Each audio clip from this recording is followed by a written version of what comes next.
आज से 2 दिन पहले एक स्टूडेंट का मेरे पास मेल आता है और वो मुझसे बोलता है कि प्रशांत भैया वैसे तो मैं आपकी बहुत इज्जत करता हूं, आप ना मेरे फेवरेट टीचर हो, लेकिन फिर भी आपकी एक बात मुझे बिल्कुल भी पसंद नहीं आती। आप अपनी हर वीडियो में बोलते हो कि टाइम बर्बाद करना बंद कर दो, तभी जाकर आपके अच्छे मार्क्स आ पाएंगे। अगर आपको अपने पेरेंट्स को प्राउड फील कराना है ना, तो ये टाइम बर्बाद करना बंद करना पड़ेगा। लेकिन भैया रियलिटी तो ये है ना कि मैं टाइम बर्बाद करता नहीं हूं, बट मेरे पास टाइम है ही नहीं। आप बोलते हो कि अगर टॉप करना है तो पहले वन शॉट देखो, क्वेश्चन प्रैक्टिस करो, सैंपल पेपर लगाओ। अरे भैया इतना टाइम कहां से लेकर आऊं मैं स्टार्ट करता हूं, स्कूल जाता हूं सुबह उठते ही, उसके बाद मेरे कुछ ट्यूशन वगैरह होता है, मैं वहां चला जाता हूं। बीच के टाइम में थोड़ा बहुत खाना वाना खाता हूं, थोड़ा बहुत इधर उधर जाता हूं, जिससे कि मेरा पूरा दिन निकल जाता है। रात को थोड़ी देर पढ़ने का समय मिलता है जिसके अंदर मैं नोट्स बना रहा होता हूं। तो मुझे यह बताओ कि आप ये जो स्ट्रैटेजीज बताते हो ना, आप ये टॉपर के लिए बताते हो या फिर हमारे जैसे एवरेज बच्चे के लिए भी बताते हो? सो हाय एवरीवन, मैं हूं आप सभी का अपना प्रशांत भैया। ये जो स्टोरी है ना, ये जो कहानी है ना, ये एक स्टूडेंट की है जिसका नाम है राहुल, जिसने मुझे इतना बड़ा मेल लिखा। और उस मेल को सुन के ना मैं शॉक हो गया, क्योंकि ये कहानी एक अकेले लड़के की नहीं है, ये कहानी तुम्हारी भी हो सकती है। कि तुम चाहते तो हो कि तुम अपना टाइम बर्बाद ना करो, लेकिन तुम्हारे पास टाइम होता ही नहीं है ना? यही तो कहानी है। तुम चाहते हो टॉप करना, बट टाइम तुम निकाल के कहां से लेकर आओगे? तो पता है, उस लड़के को ना मैंने अपना नंबर दिया और मैंने उसको बोला कि यार राहुल, तू ना मुझे कॉल करना। राहुल ने मुझे फोन मिलाया और ये सारी अपनी प्रॉब्लम बताई। और पता है मैंने राहुल से क्या पूछा? मैंने राहुल से पूछा कि यार तेरा टाइम टेबल क्या है, पहले मुझे वो बता। तो राहुल ने बोला कि भैया चलो मैं आपको अपना टाइम टेबल बताता हूं। मैं सुबह उठता हूं 7 बजे, 8 बजे से मेरा स्कूल वगैरह होता है ना, तो 8 से 2 तो मेरा पूरा का पूरा टाइम स्कूल के अंदर निकल जाता है। मैंने कहा हाँ यार, स्कूल जाना तो बहुत जरूरी है, इस समय पर तो स्कूल छोड़ ही नहीं सकते, स्पेशली 9th और 10th के बच्चों को तो स्कूल जाना बहुत जरूरी होता है। मैंने कहा ठीक है। फिर क्या करता है? फिर भैया 4 से 8 ना मेरा ट्यूशन होता है, मेरा 4 घंटे का ट्यूशन है ना, साइंस और मैथ का, मुझे वहां जाना रहता है। तो मैंने बोला ये जो 2 से 4 का टाइम है, ये कहां लगाता है राहुल? तो राहुल ने बोला यार भैया, स्कूल से आऊंगा, थक जाऊंगा, थोड़ी देर सोऊंगा भी, तो खाना वाना भी तो खाऊंगा, तो 1-2 घंटे तो ऐसे निकल जाता है, पता ही नहीं चलता। मैंने कहा ठीक है, कोई दिक्कत नहीं है, एकदम रीजनेबल है कि हाँ 2 घंटे तो लग सकते हैं। फिर 4 से 8 के बाद क्या करता है भैया? फिर आता हूं 8 बजे और 8 से 9 क्या करता हूं? अपना खाना वाना करता हूं, डिनर विनर करता हूं। मैंने कहा ठीक है, बहुत बढ़िया। फिर भैया 10 बजे से ना मैं पढ़ना बैठ जाता हूं। तो मैंने बोला ये जो 9 से 10 का गैप था, इसमें क्या करा भैया? ये जो 9 से 10 वाला गैप था ना, इसमें ना मैं ना फ्री फायर खेलता हूं। मैंने कहा फ्री फायर क्यों खेलता है भैया? वो ना दोस्तों का प्रेशर होता है, कभी कभार ना दोस्त बुला लेते हैं, कहते हैं कि यार 1 मैच करते हैं, 2 मैच करते हैं, और उसमें हमारा 1 घंटा डेली निकल जाता है। मैंने कहा ठीक है, चल 1 घंटा ही तो निकल रहा है, कोई दिक्कत नहीं है, यहां पर तूने फ्री फायर भी खेल लिया, अब 10 से 12 तो पढ़ाई करता होगा। फिर बोलता है नहीं भैया, पढ़ाई नहीं करता, थोड़ी देर पढ़ाई करता हूं। फिर क्या करता हूं? मैं नोट्स बनाता हूं, क्योंकि नोट्स वगैरह बनाने भी तो जरूरी होते हैं, स्कूल के अंदर प्रोजेक्ट वगैरह मिलते हैं, वो भी तो जरूरी होते हैं। वो सब करता हूं मैं रात के 10 से 12 के बीच में, और फिर मैं सो जाता हूं। मैंने बोला राहुल, मुझे एक बात बता, तेरी कोई गर्लफ्रेंड है? तो पहले तो वो बड़ा झिझक गया और उसने बोला नहीं भैया, ऐसा तो कुछ नहीं है। मैंने कहा इमेजिन कर, कल को तेरी कोई गर्लफ्रेंड हो, ठीक है, और आज तेरी गर्लफ्रेंड का जन्मदिन है, यानी बर्थडे है, और वो तुझसे फोन करके बोले कि यार राहुल, तुझे ना एक केक लेकर 8 बजे उसके घर के बाहर जाना ही पड़ेगा, तो क्या अब तू जाएगा? राहुल बोलता है कि हाँ भैया, अब बर्थडे तो एक बार आता है, तो जाना तो पड़ेगा। मैंने कहा यार बट 8 से 9 तो तेरा डिनर का टाइम होता है, तो अपने टाइम को छोड़ के उसके बर्थडे में चला जाएगा, केक देने चला जाएगा? कहता है हाँ भैया, अब जाना तो पड़ेगा, एक ही तो बार आता है। मैंने बोला यही तो प्रॉब्लम है, ये है माइंडसेट।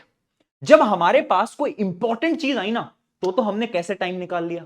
अगर मैं बोलूं कि कल स्कूल की पिकनिक है, तुम सारे काम छोड़ के पिकनिक में निकल जाओगे। क्यों? क्योंकि तुम्हारे लिए पिकनिक इंपॉर्टेंट है। और वहीं पर जब पढ़ाई की बात आती है, तो उसकी प्रायोरिटी तुम्हारे लिए बहुत लो है। और यही मेरा आज का पहला पॉइंट है, जो कि है माइंडसेट।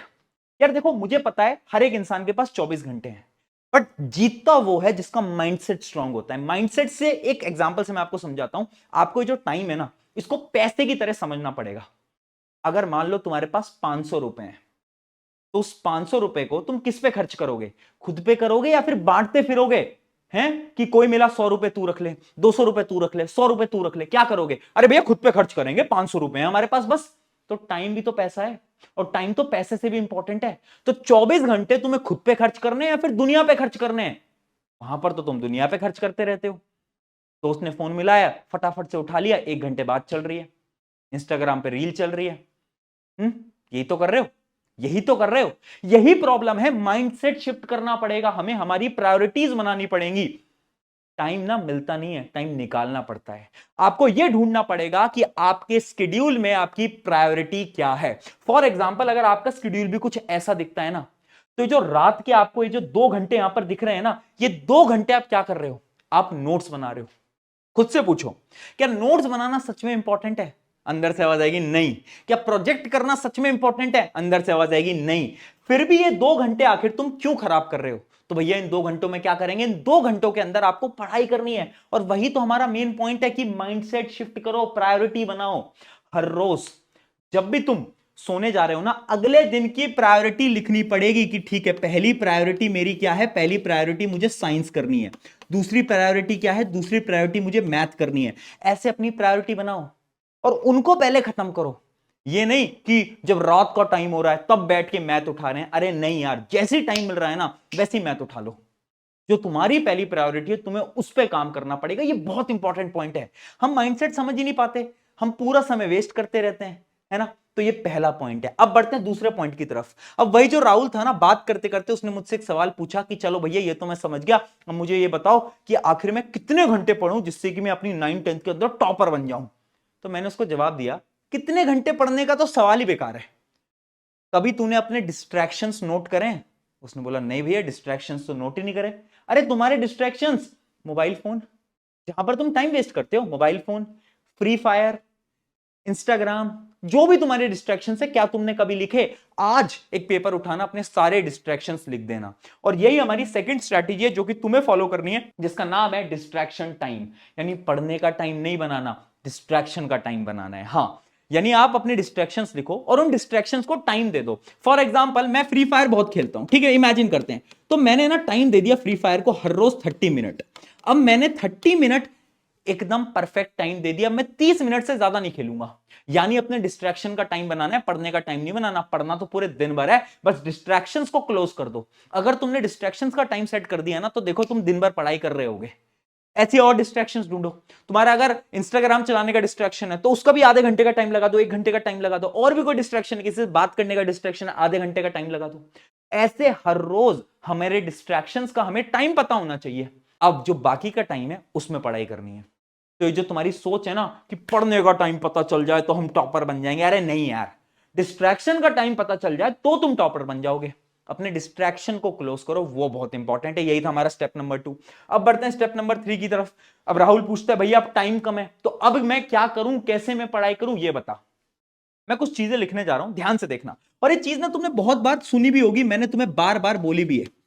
सबसे पहले तुम्हें लेक्चर उठाकर वन शॉट देखने हैं। मैं ना बहुत डंके की चोट पे बोल सकता हूं, पूरे यूट्यूब पे मैंने तुम्हें सब कुछ फ्री में दे रखा है। अगर तुम 9th या 10th के स्टूडेंट हो ना, तुम्हें कहीं पे भी नहीं जाना है, यूट्यूब पे तुम आओगे, साइंस के लिए तुम्हें सब कुछ मिलेगा इसी चैनल के ऊपर। ठीक है, किसी भी चैप्टर को अगर तुम्हें डिटेल में पढ़ना है, उस चैप्टर का नाम डालो, वन शॉट वीडियो उठाओ। एनसीईआरटी पढ़ने की जरूरत नहीं है उन लेक्चर्स को देखने के बाद, बात खत्म। उसके अलावा मैं यहां रुका नहीं, तुम्हारे रिवीजन के लिए मैंने तुम्हारे लिए रैपिड रिवीजन्स भी बना दिए हैं, 9th और 10th दोनों के लिए। तो तुम रिवाइज वहां से कर सकते हो। उसके बाद अगर इमेजिन करो बहुत कम टाइम है, अब तुम बोल रहे भैया नोट्स तो बनाने नहीं है तो क्या करें? अरे यार, नोट्स भी मैं तुम्हें साइंस के पूरे नोट्स दे दूंगा डिस्क्रिप्शन के अंदर। जाओ फटाफट से उठा लो नोट्स, ठीक है, इन नोट्स की फोटोकॉपी निकाल लो। और जब तुम ये लेक्चर्स देख रहे हो तो ये जो नोट्स है अपने हाथ में रखना और मार्क करते हुए चलना है। ठीक है, ये सारी चीजें मैंने तुम्हें रिसोर्सेज में दे रखी है। तो अगर तुम चाहो एक प्लानर बनाकर डिटेल में आज से अपना टाइम बर्बाद करना बंद करके पढ़ाई पे लग सकते हो। यस, बट अगर तुम कह रहे हो भैया इतनी सारी चीजें अरेंज मैनर में अगर हमें एक जगह पे मिल जाएं तो मजा आ जाए, तो उसके लिए भी इंडिया का मोस्ट रिजल्ट प्रोड्यूसिंग बैच आपको पता होगा, अबे बैच, वो ऑलरेडी आ चुका है। दिसंबर 1 से उसकी क्लासेस स्टार्ट होने वाली हैं, जिसके अंदर साइंस में पढ़ाऊंगा एसएसटी दिगराज सर, मैथ्स आपके शोभित भैया। वो जो बेस्ट बैच है ना 9th और 10th दोनों के लिए, वो ऑलरेडी आ चुका है। ठीक है, बट मैं फिर बोल रहा हूं, अगर तुम चाहते हो ना कि तुम YouTube से पढ़ो, बिल्कुल पढ़ो, सब कुछ मैंने दे रखा है। बट अगर तुम चाहते हो अगले 45 दिन के अंदर डिटेल्ड मैनर में आपका कोर्स खत्म हो जाए, तो फिर तुम अवे बैच के अंदर जा सकते हो, है ना। ये दोनों बैनर आप देख सकते हो, एक 9th का एक 10th का है। 9th की जो प्राइस है वो 999 है, मात्र 1000 रुपए। एक कोड नेक्स्ट 3000 आप लगा सकते हो। सिमिलरली 10th की जो प्राइस है वो है 1199, यानी 1200 रुपए, सेम कोड लगाकर।